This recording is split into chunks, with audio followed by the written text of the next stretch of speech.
Oke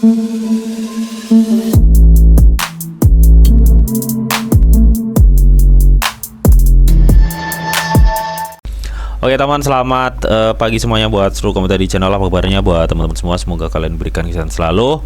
Oke teman ya, di kesempatan kali ini gua akan coba untuk melihat bagaimana price action dari PP ya, atau meme PP ya. Kemarin ada yang tanya ya di beberapa komen dan DM, Bang kapan bahas PP lagi? Oke, jadi di kesempatan kali ini gua akan coba untuk melihat PP ya. Melihat gua memang terakhir ngebahas PP itu 6 hari yang lalu. Oke, jadi nggak usah lama-lama, langsung aja kita menuju market si PP. Bagaimana kondisinya Bang? Apakah sudah mencapai kepala 25 ya seperti yang kita udah kemarin ya?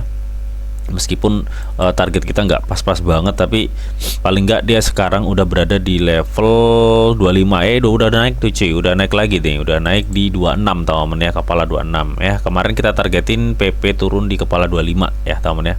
Dan area saat kemarin ini tanggal berapa sih ini, PP ke tanggal 16 ya. Jadi kemarin itu PP udah nyampe di kepala 25 teman.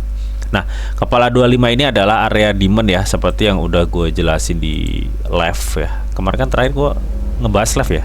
Live apa pakai konten sih kemarin? Kayaknya live ya, di live ya kemarin itu.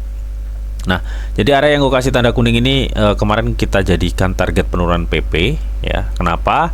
Karena gue melihat di tanggal 8 Juli 2026, terus di tanggal sekitar 6 Juni 2026 ini terdapat shadow yang cukup panjang-panjang di area kepala 25. Makanya itu adalah area target penurunan kita, karena gue pikir di situ ada demand dan akan ada suatu pembalikan. Nah, pertanyaannya, apakah ini bisa memicu penurunan lagi atau akan muncul pembalikan? Gue pikir kalau untuk melihat ya, kalau teman-teman tanya apakah ini bisa memicu penurunan lagi, gue pikir masih bisa ya, masih bisa ya. Tapi dalam proses penurunannya, gue pikir karena ini kan dia nyentuh area demand ya cuy, di kepala 25 itu area demand.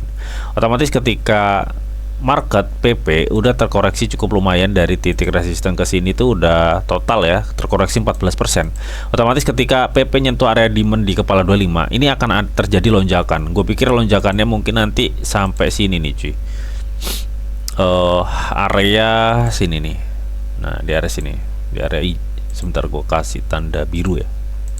Nah, gue pikir PP akan melonjak ke kepala 27 atau di kepala 28 ya teman. Di situ lagi sebelum nanti dia melanjutkan untuk penurunannya lagi. Jadi kasarnya itu model-modelnya kayak gini loh cuy. Sebentar. Ini ya. Karena dia udah nyentuh area demand di sini sesuai target kita. Gue pikir dia akan seperti ini. Nah, ketika nanti dia ke reject di sini atau nggak mampu ngebreak ya, dia akan gini, turun lebih dalam lagi ya. Mungkin untuk area next penurunan itu akan ngebidik level support di kepala 22 ya teman. Jadi apakah saat ini bisa memicu kenaikan Bang? Oke, kita akan coba cek dulu teman ya. Dari segi volume transaksi memang ini cenderung turun drastis ya volume transaksinya. Jadi hampir untuk volume jual belinya itu sangat turun banget, dan memang secara indikator ini memungkinkan PP ada kemungkinan akan naik ya di time frame 1 hari. Tapi memang kita nggak dipungkirin, kita butuh demand di sini. Ya, sekarang berarti gimana? Kita tinggal tunggu demand, karena dia udah nyentuh area demand ya. Jadi ini demandnya itu belum ini teman ya, belum dapat gitu teman.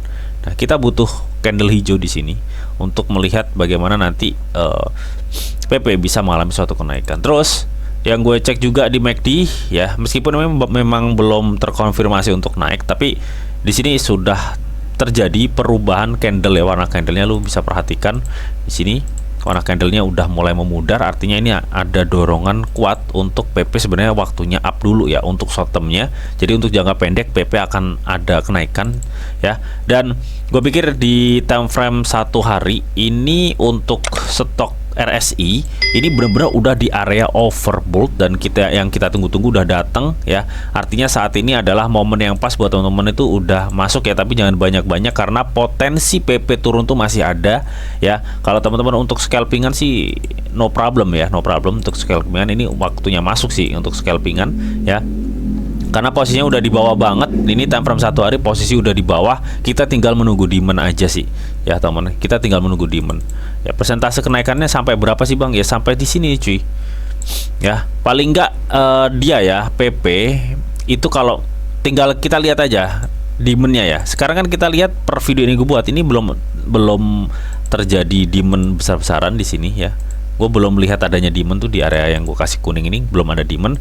Otomatis kalau kita melihat ya potensi kenaikan PP itu sampai yang gue kasih area biru ini, area supply. Itu area supply itu start dari mulai kepala 2684 sampai kepala 2820 ya. Jadi ada potensi PP itu mengarah ke sini. Berapa nih? 27. Ada potensi PP mengarah ke situ ya, ke dua titik ini. Nah, kedua titik ini.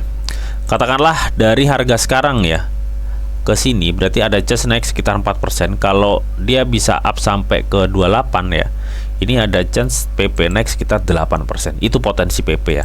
Seharusnya buat teman-teman yang kemarin udah nyerok di area kepala 25, otomatis saat ini teman-teman udah opit sekitar 2,60 ya. Teman-teman kita ketika masuk ke kepala 25 target kita ya. Kalau misalkan targetnya di sini, teman-teman udah opit sekitar 6,97%.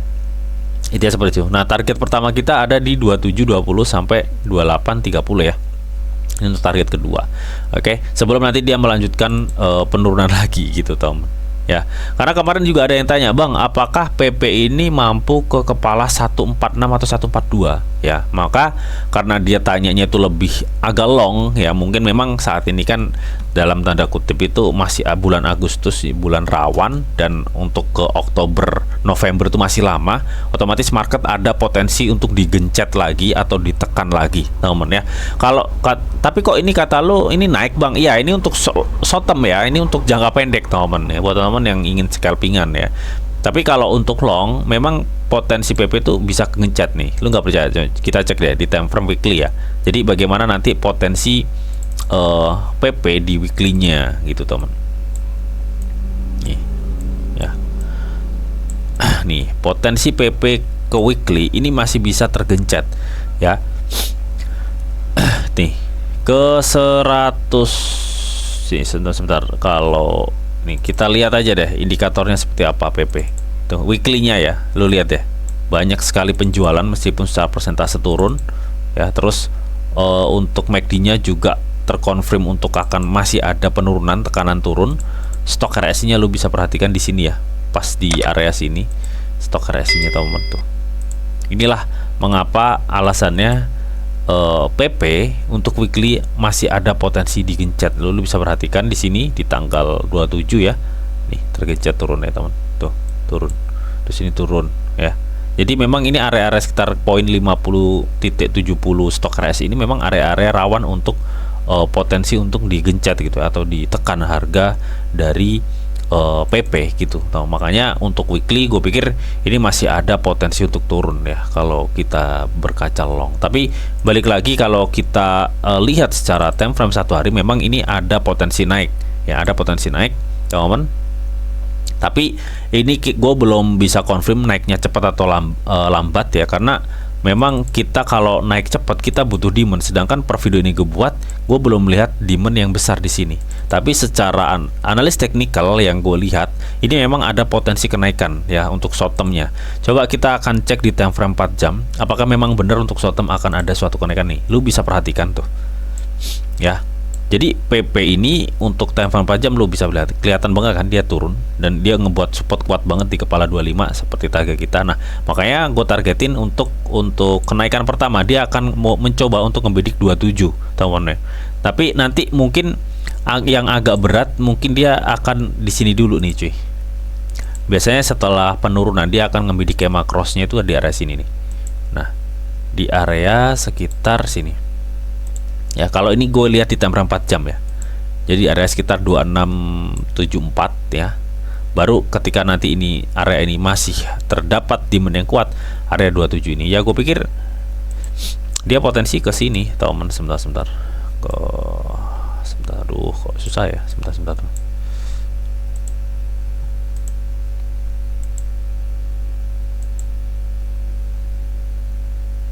Ya, sebentar gue kasih tanda apa ya?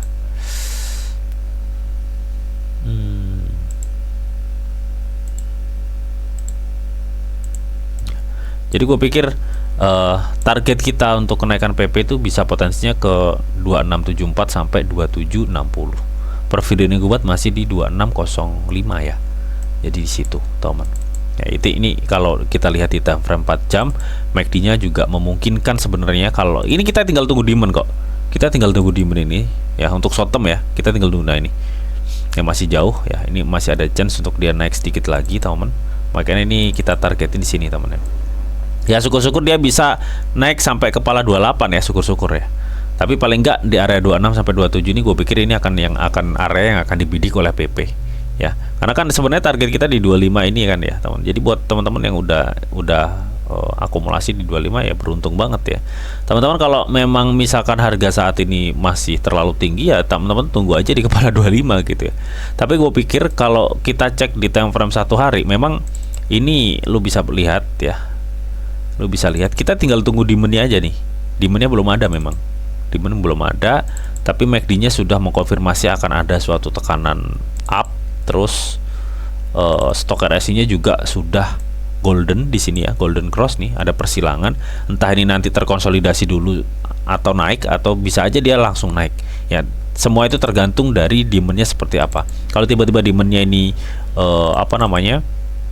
tinggi, gue pikir ini langsung naik ya tanpa terkonsolidasi. Tapi kalau demand-nya saat ini masih ngambang-ngambang gitu ya, masuk nggak, gue pikir ini akan terkonsolidasi. Tapi paling nggak kita di time frame 1 hari kita udah melihat bahwa posisi dari PP ini sudah benar-benar di bawah ya, sudah di bawah. Di target kita di 25 ya, di live kemarin itu teman-teman bisa cek. Dan target kenaikan di sini pokoknya 2674 sampai 27 itulah ya. Ya syukur-syukur dia di 28. Oke, jadi mungkin itu ya analisa gua untuk price action PP. Semoga ini bisa menjawab dari pertanyaan-pertanyaan teman-teman yang request PP. Jadi buat teman-teman yang ingin request coin orto kenapa ya, next video teman-teman langsung aja tulis di kolom komentar ya. Jadi kita lanjut di next video berikutnya ya, teman-teman. Oke, mungkin itu aja. Dan tetap sebelum gua akhiri video ini, di sini ada disclaimer on bahwa untuk trading dan investasi di dunia cryptocurrency itu sifatnya sangat berbahaya atau sangat-sangat berisiko tinggi. Jadi bijaklah kalian ini dalam mengelola atau manajemen keuangan kalian. Semua keputusan yang kalian ambil adalah tanggung jawab kalian masing-masing. Di sini dianjurkan informasi yang ditentukan kalian semua. Oke, mungkin itu aja yang bisa gue sampaikan di video ini. Semoga video ini bisa bermanfaat. Akhir kata, selamat siang, selamat beraktivitas, salam cuan dari Didi Channel. Oke, bye bye.